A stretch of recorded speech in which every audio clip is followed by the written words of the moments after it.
حالانکہ ارشاد فرمایا مدنی کریم صلی اللہ تعالی علیہ وسلم نے بعد وقت ایسا قبولیت کا ہوتا ہے جو آدمی یتیم کے سر پہ ہاتھ پھیر دے محبت کے ساتھ، یہ بچہ یتیم ہے، اس کا لاڈ اجڑ گیا، اس کا مان اجڑ گیا، اس کا ابا رخصت ہو گیا، اس کو گود میں بٹھا کر پوچھنے والا چلا گیا بیٹا تو کیا چیز کھاوے گا؟ حضور کریم صلی اللہ تعالی علیہ وسلم نے فرمایا جب یتیم کے سر پہ آدمی محبت کے ساتھ شفقت کے ساتھ ہاتھ پھیرتا ہے، اللہ پاک یوں فرماتے ہیں مجھے اپنی کبریائی کی قسم جتنے بال اس کے ہاتھ کے نیچے آ جاتے ہیں اتنی نیکیاں ہاتھ پھیرنے والے کے نام اعمال میں لکھ دی جاتی ہے۔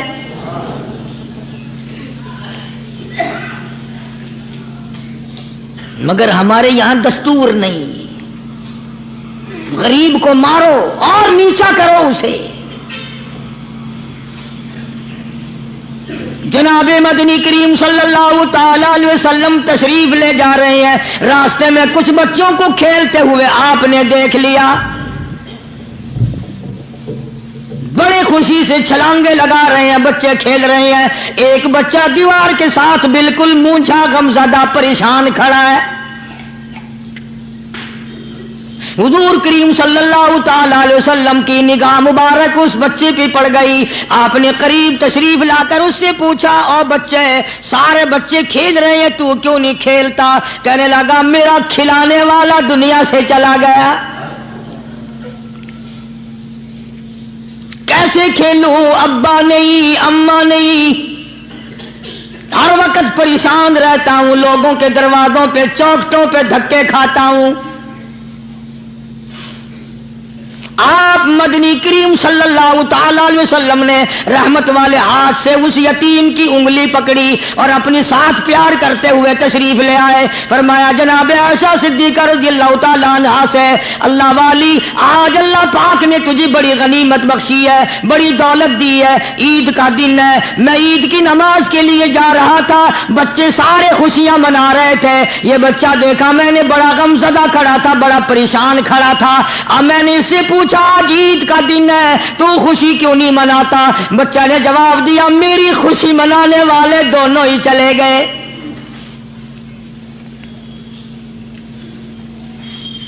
آج اللہ نے یہ موقع بخشا ہے، اسے نہلا دھلا، اس کو نئے کپڑے پہنا، معصوم بچے کے سر پہ ہاتھ پھیرتے ہوئے فرمایا بیٹا گھبرانا، یہ عائشہ صدیقہ تیری اماں ہے، میں محمد الرسول اللہ آج سے تیرا ابا بن گیا ہوں۔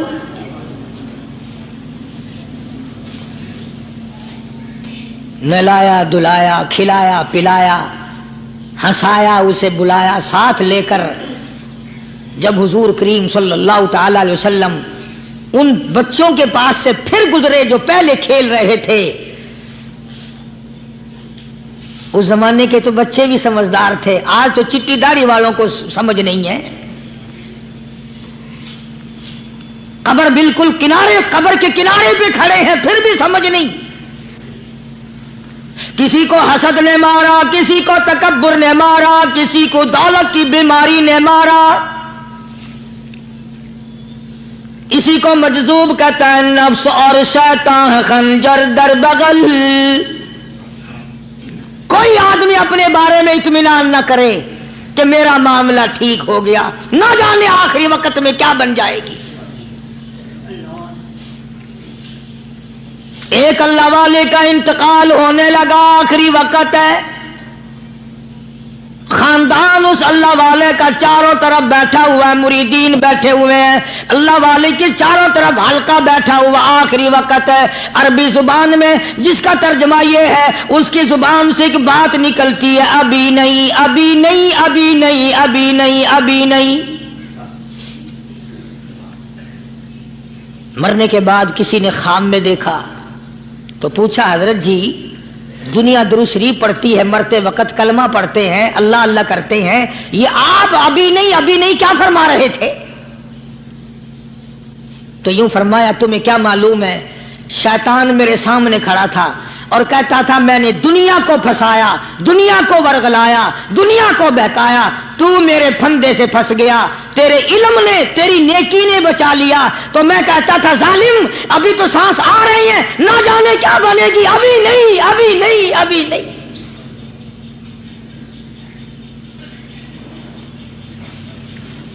اسی کو مجذوب کہتا ہے کیا معلوم کیا بن جائے گا، کس حال میں دم نکلے گا، رات کو کیا ہو جائے گا، دن کو کیا بن جائے گا۔ فرمایا نفس اور شیطان ہے خنجر در بغل،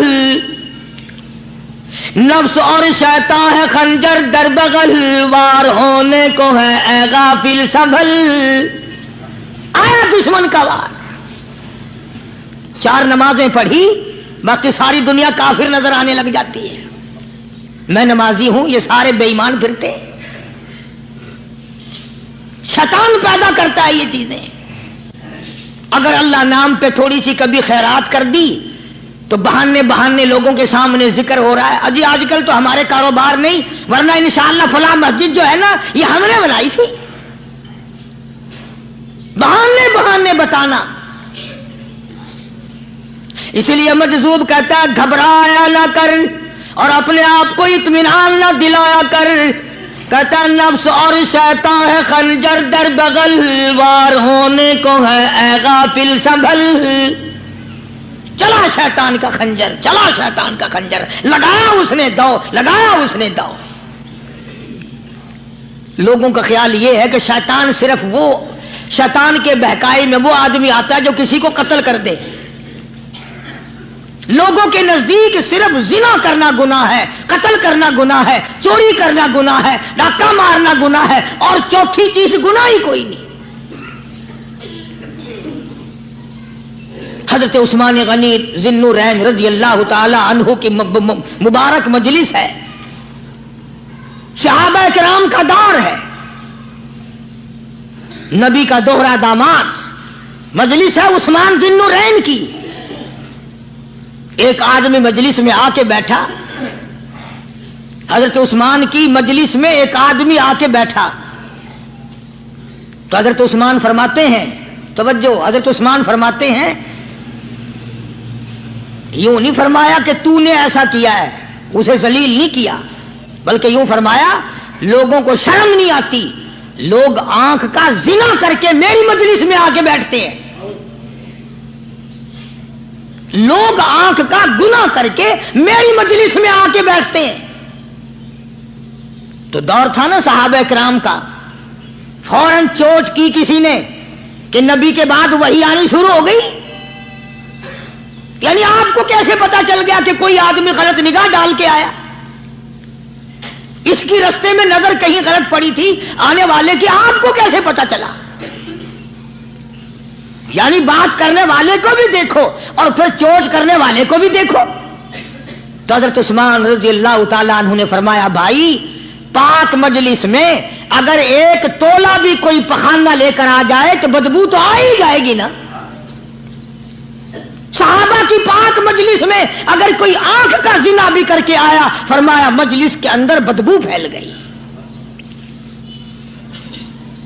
تو اللہ والوں کی مجلسیں اور اللہ والوں کی رفاقت ایک بہت بڑی چیز تھی، کبھی لوگ حاصل کیا کرتے تھے، اب تو ہر آدمی پیر ہے، ہر آدمی لیڈر ہے، ہر آدمی چودھری ہے، ہر آدمی بڑا بنا ہوا ہے، چھوٹا ہم میں کوئی ہے ہی نہیں۔ اور ان ولیوں کی بھی الگ الگ بیچاروں کی رمزیں ہوتی ہیں۔ علماء کرام نے لکھا ہے، حضرت خواجہ باقی باللہ رحمت اللہ علیہ دلی میں مزار ہے، بہت بڑے بزرگ گزرے ہیں۔ دیکھو میں ذکر خیر کر رہا ہوں نا، کئی لوگ تمہیں نکلتے ہوئے ٹانگے والے، گھوڑے والے، رکشے والے کہتے ہیں قاری علی ولیوں کو نہیں مانتا۔ میں یہ ذکر خیر ولیوں ہی کا تو کر رہا ہوں، بات صرف اتنی ہے، تمہیں اچھی لگے یہ بری لگے، میں ننگوں کو نہیں مانتا۔ میرے نزدیک ولی وہ ہے جس کی رگ رس سے، نس نس سے، خون کے قطرے قطرے سے، ہر ادا سے، ہر سنت سے، ہر طریقے سے محمد عربی صلی اللہ علیہ وسلم کی سنت زندہ ہوتا ہو۔ میں اس کو ولی نہیں مانتا جو کپڑوں سے ننگا پھرتا ہو۔